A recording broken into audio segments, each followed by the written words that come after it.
마시멜로우 이야기라는 책을 아십니까? 마시멜로우 이야기라는 책이 있습니다. 꽤 유명한 책인데요. 그 마시멜로 실험으로 굉장히 유명한 책입니다.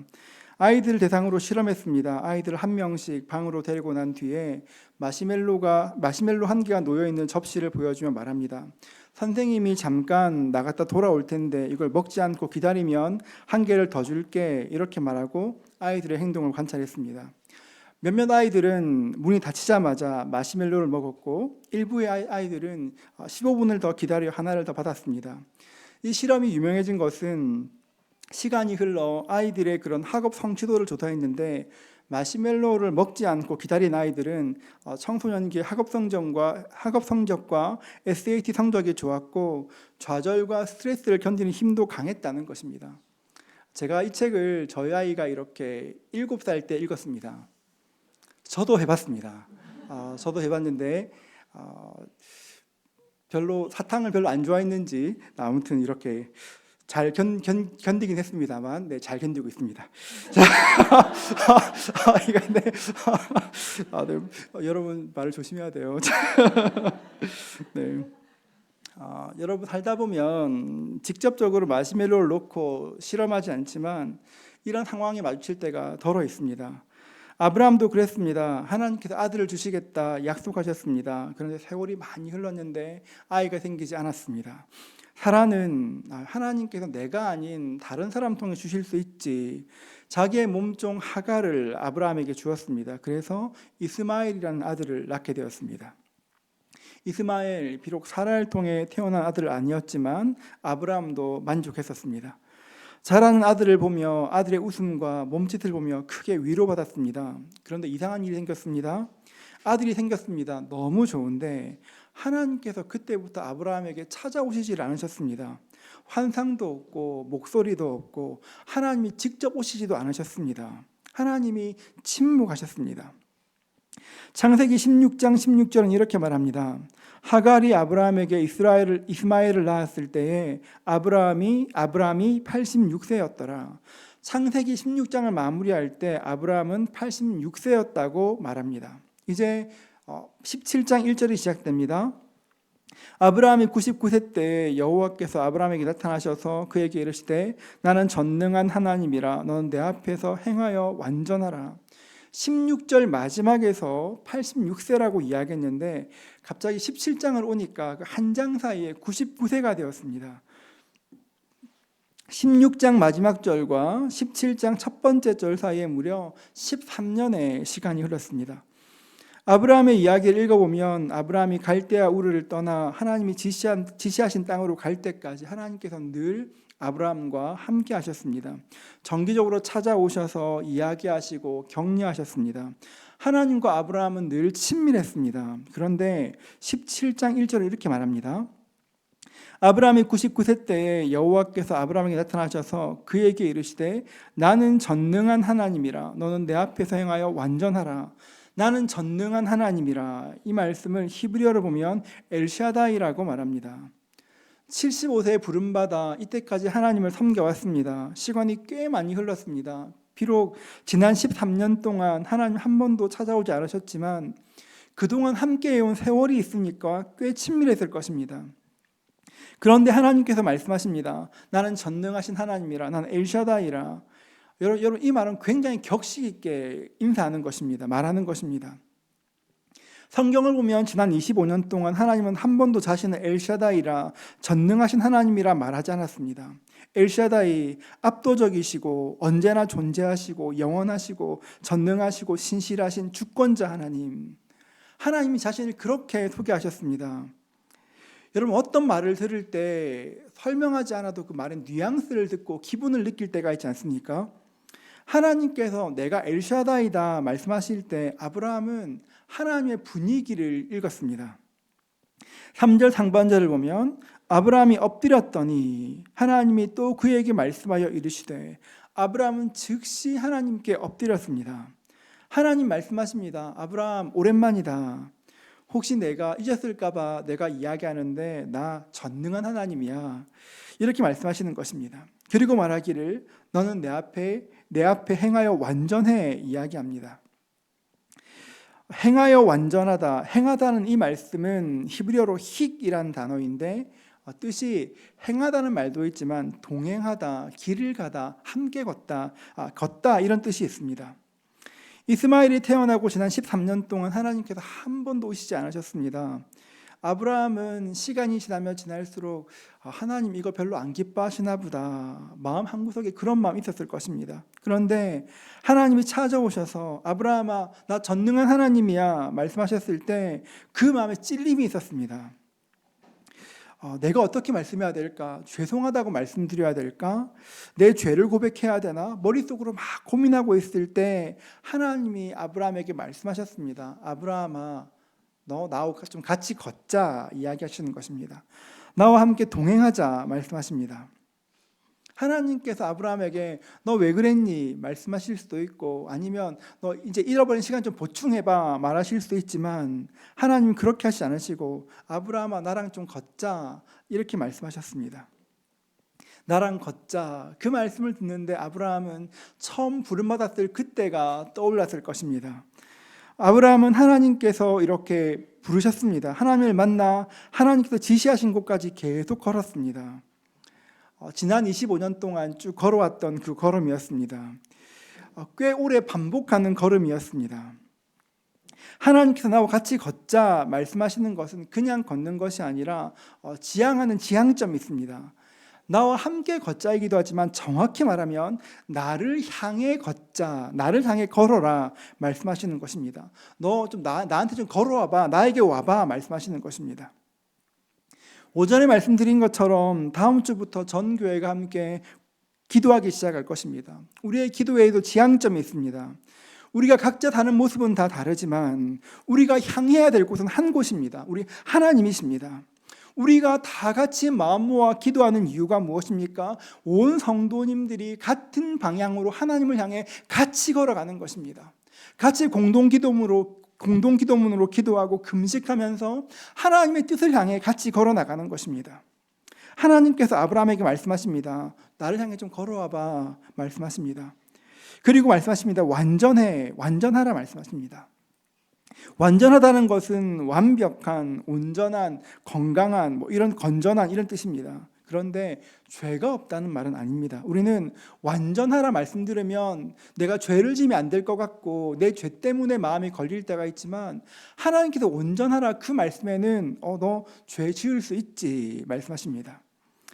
너 실수할 수 있지, 하지만 흔들리지 마 말하는 것입니다. 죄 지을 수 있지.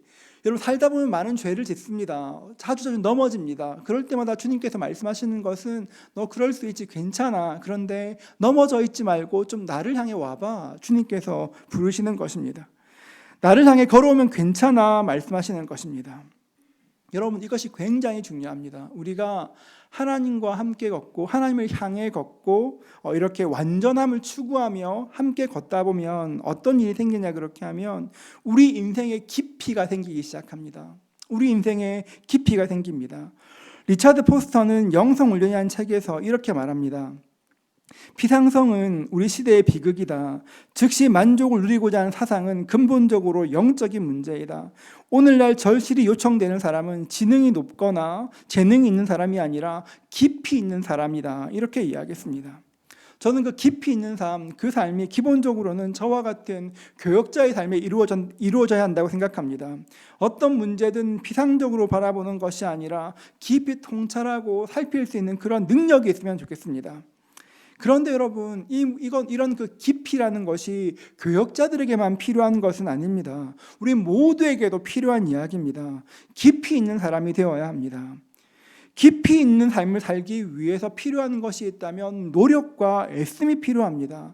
나무가 뿌리를 더 깊이 내리기 위해서는 땅속 더 깊은 곳까지 힘을 다해야 합니다. 그래야 뿌리가 쭉쭉쭉 내려갑니다. 하나님을 향해 걷는 것, 여러분 말처럼 쉽지 않습니다. 우리가 이렇게 21일 동안 함께 기도하자 말씀드렸습니다. 그리고 또 함께 금식하자 말씀드렸습니다. 안 쉽습니다, 여러분. 그런데 애쓰고 노력하고 하나님께로 계속 가다 보면 내가 가고 있는데 내가 가는 것이 아니라 하나님이 나를 붙드시고 나를 붙잡으시고 함께 걸어가는 것들을 경험하게 되는 것입니다.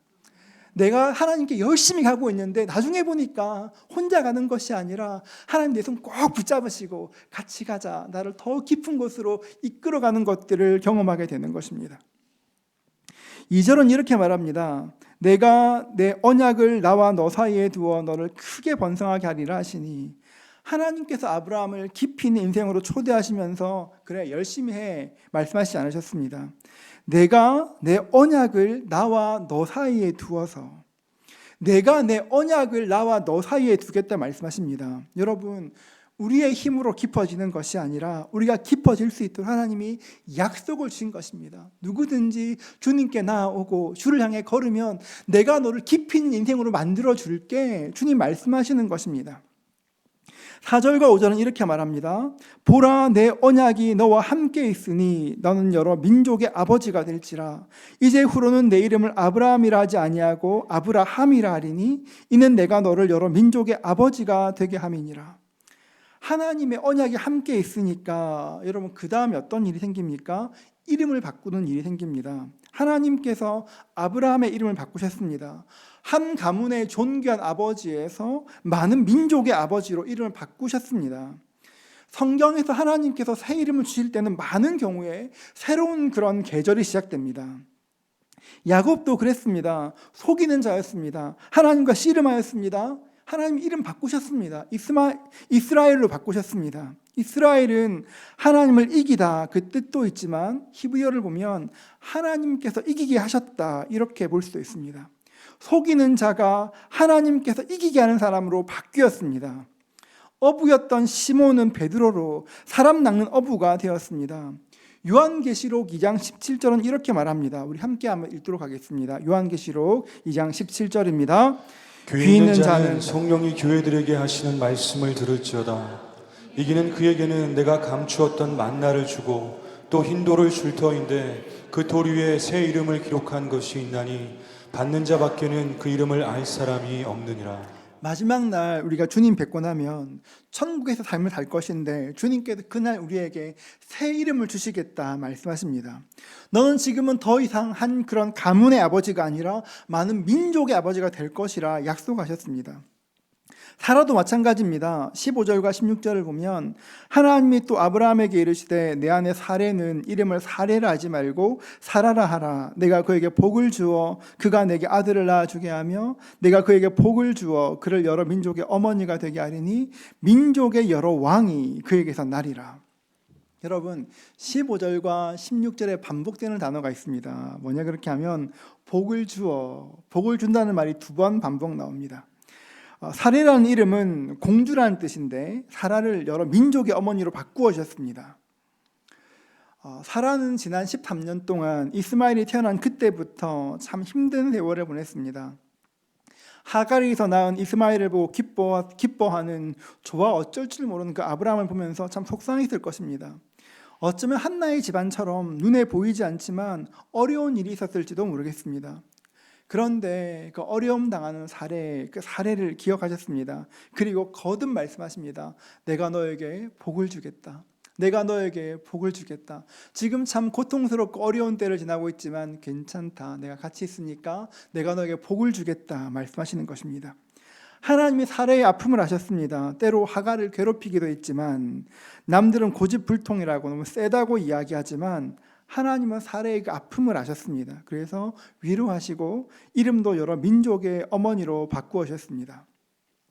여러분 기억해야 될 것이 있습니다. 우리 인생이 깊어지고 완성되는 것에 반드시 필요한 것이 있다면 하나님의 말씀이 있어야 합니다. 하나님이 아브라함과 약속하신 것을 결국 이루셔서 열국의 아버지가 되게 하셨고 사례와의 약속을 기억하셔서 민족의 어머니가 되게 하셨습니다. 그런데 여러분 그 언약이 여러분 단숨에 이루어지지 않았습니다. 아브라함에게도 긴 시간이 필요했습니다. 우리도 그럴 때가 있습니다. 이번 한 해 동안 하나님 약속이 있으셨을 것입니다. 내가 이루어 줄게 그랬는데 지금 보니까 딱히 이루어지지 않고 계속 반복된 어려움이 있을 수도 있습니다. 여러분, 약속이 이루어지지 않으면 사람이 조급해집니다. 사람이니까 당연합니다. 그런데 여러분, 조급함은 어떤 경우에도 조급함은 하나님께로부터 오지 않습니다. 조급한 마음이 생길 때 왜 이루어지지 않을까? 그 마음 생길 때 여러분, 그때는 그 조급함과 싸워야 합니다. 하나님께서 숨기시면, 여러분을 숨기시면 그냥 숨어 계시면 됩니다. 하나님께 다 계획이 있습니다. 아브라함은 조급했습니다. 이제 몸에 능력이 사라지는 것 알고 있었습니다. 그러니까 하나님 너무 늦게 일하시니까 내가 하나님 좀 도와드려야지, 그런 마음이 있었습니다.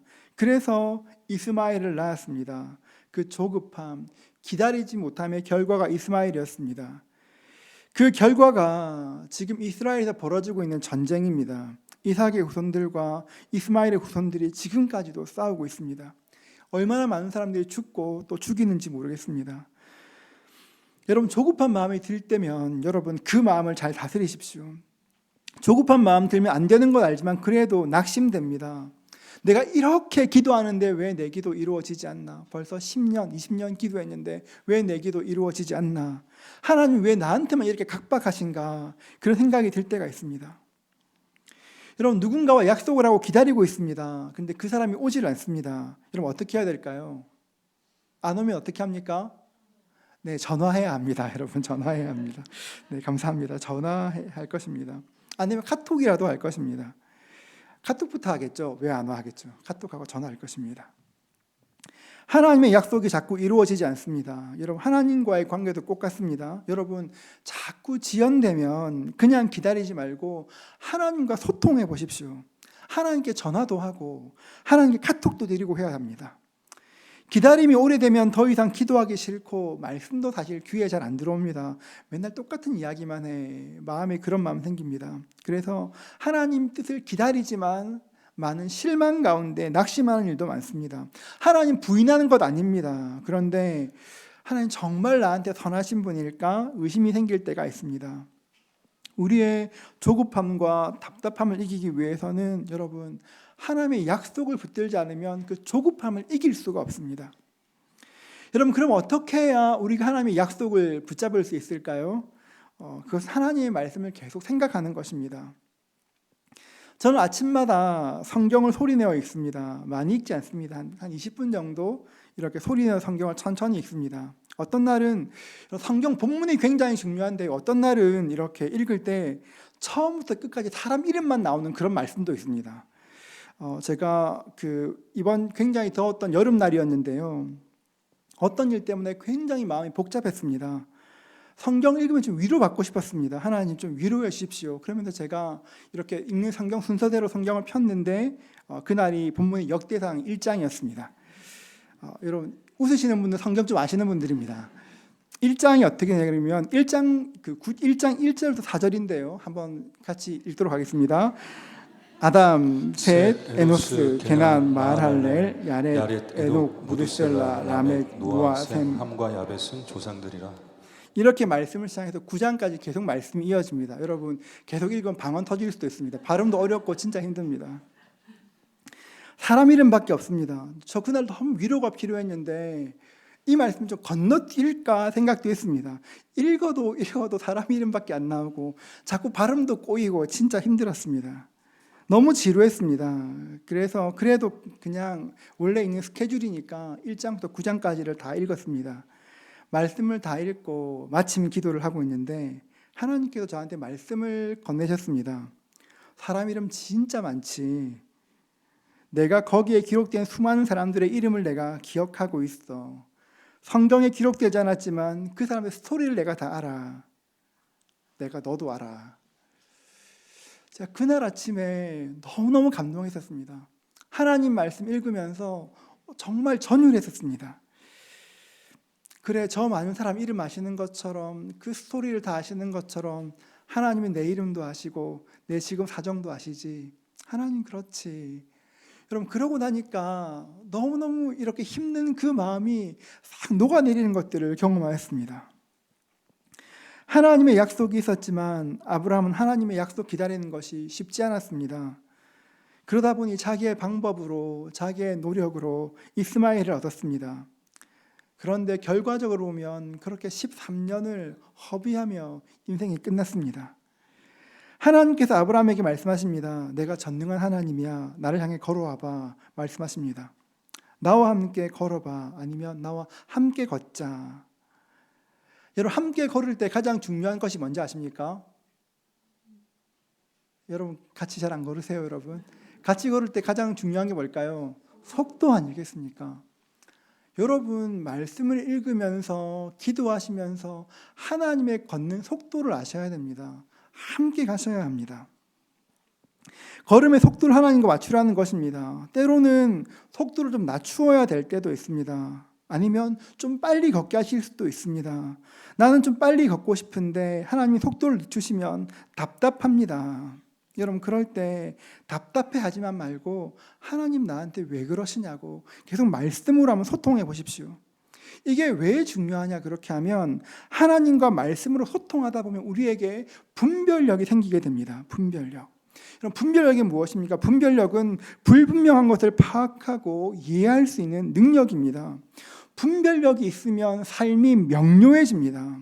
분별력이 없으면 보아도 보지 못하고 들어도 듣지 못하고 삶은 의미 없는 경험의 연속으로 쭉 이어질 뿐입니다.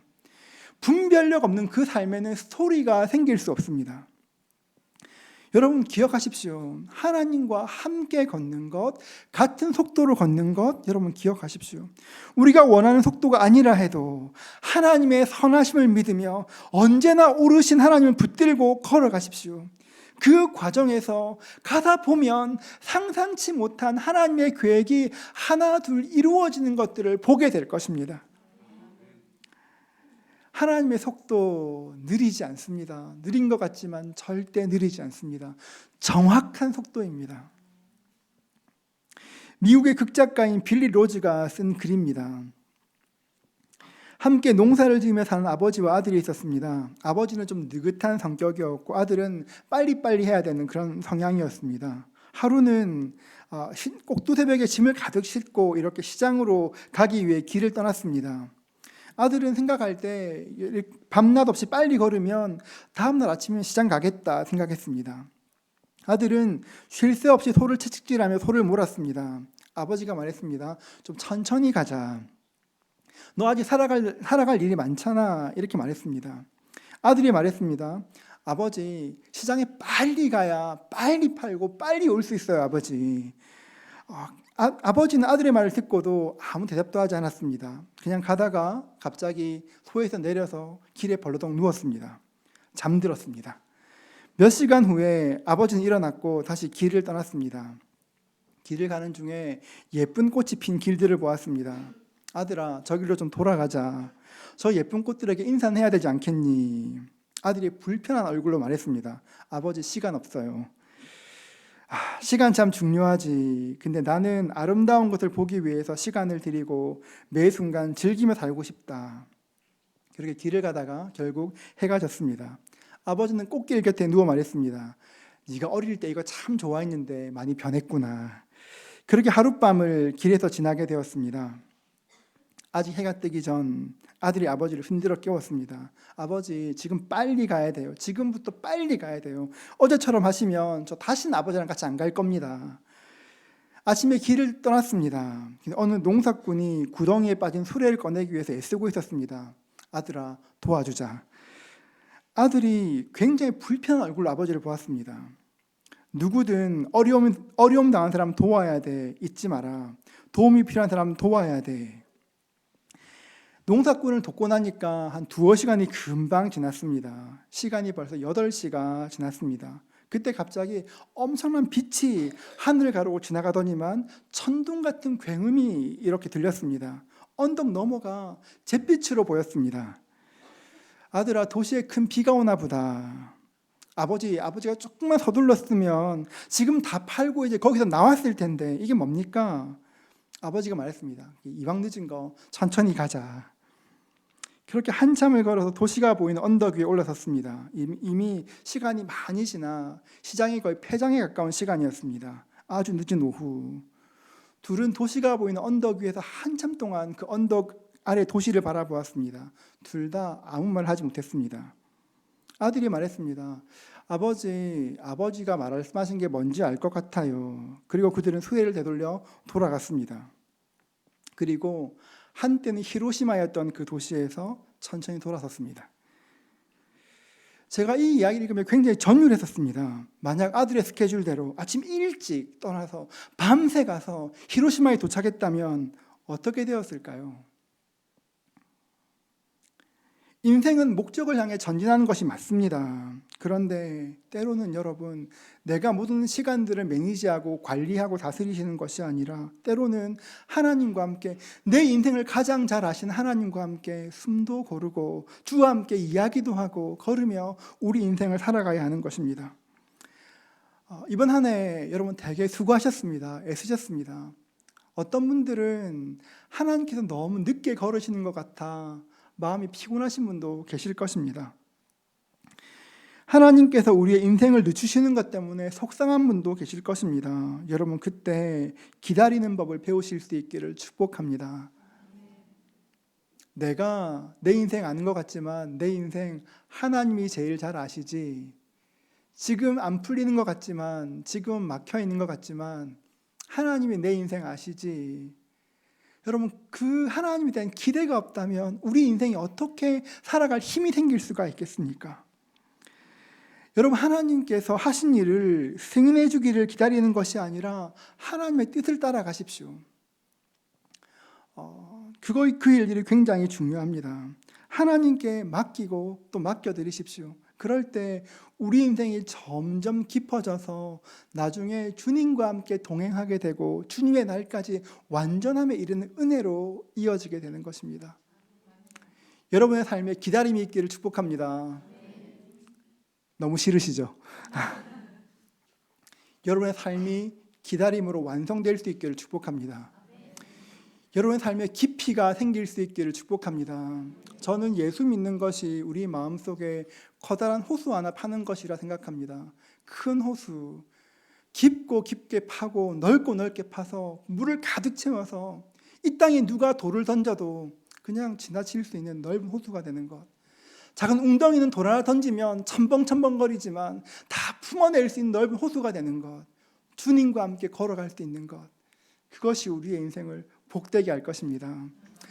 여러분의 인생에 깊어지는 은혜가 있기를 주의 이름으로 축복합니다. 여러분, 하나님만 기대하십시오. 하나님만 바라보십시오. 그럴 때 우리의 인생 가운데 주의 은혜가 임할 것입니다. 같이 한번 기도하겠습니다.